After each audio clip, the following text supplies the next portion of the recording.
सामग्री की दी गई और इसके अलावे 500 बेड के कोरोना अस्पताल का भी निर्माण केंद्र सरकार के द्वारा किया गया है। पटना जिले के बगल में बिहटा में, पटना के बगल में और मुजफ्फरपुर के पताही में यह सब काम चल रहा है।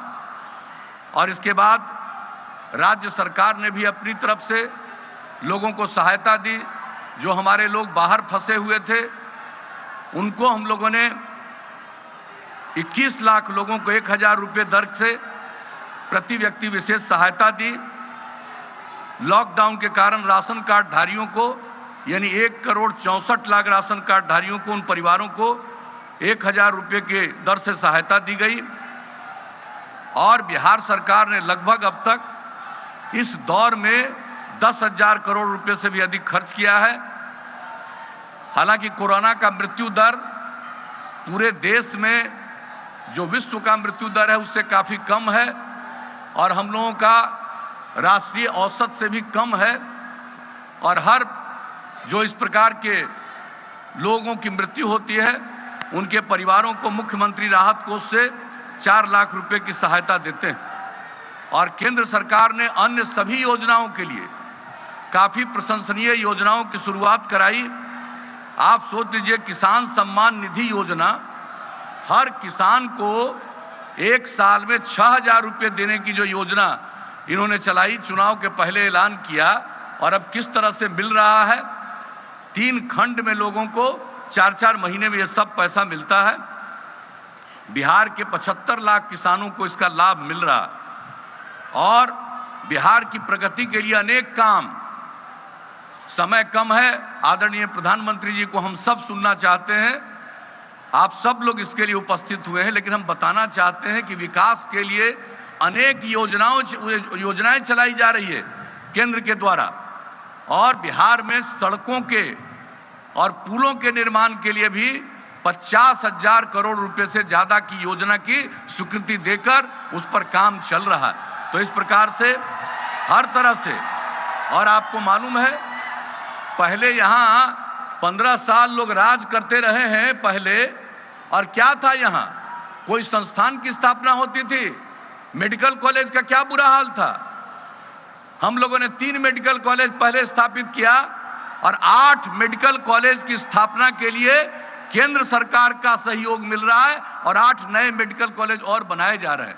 तो एक एक काम, कई चीज़ों में जो सहयोग मिल रहा है, हवाई अड्डों के निर्माण में मिल रहा है।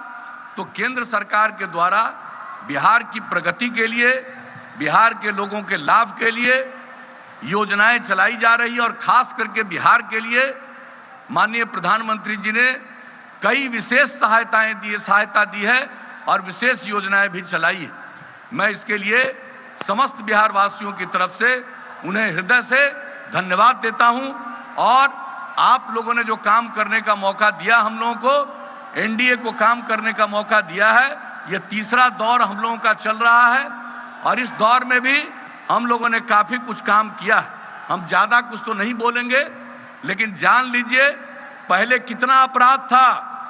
उन लोगों को 15 साल काम करने का मौका मिला, अपराध कितना था, सामूहिक नरसंहार, अपहरण की घटनाएं, कितने डॉक्टर को यहाँ से भागना पड़ा, कितने व्यापारियों को भागना पड़ा। और हम लोगों ने अपराध पर नियंत्रण किया।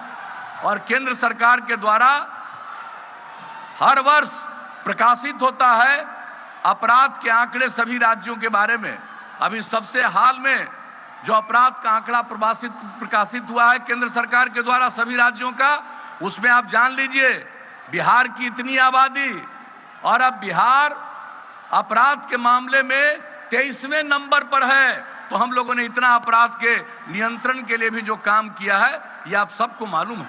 और विकास का दर आप समझ लीजिए, पहले जो विकास कुल सकल घरेलू उत्पाद उनका था, जब उन लोगों का कार्यकाल समाप्त हुआ उस समय 76,466 करोड़, और अब यानी स्थिर मूल्य पर 4,14,977 करोड़ रुपया हो गया। और विकास दर भी बिहार का 12.8%, प्रति व्यक्ति आय में भी वृद्धि 10.52%। तो ये सब काम बिहार के लिए किया गया। और बजट का क्या आकार है? जब उन लोगों को काम करने का मौका मिला तो उनका बजट, जो अंतिम वर्ष का बजट उनका था, और वो बजट 24,000 करोड़ रुपए से भी कम।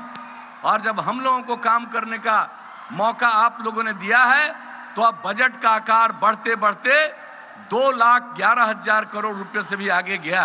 तो हम लोगों ने भी सेवा की है और अब तो हर घर बिजली पहुंचा दिया, हर घर नल का जल पहुंचाने का काम चल रहा है, 83% के करीब पहुंच गया।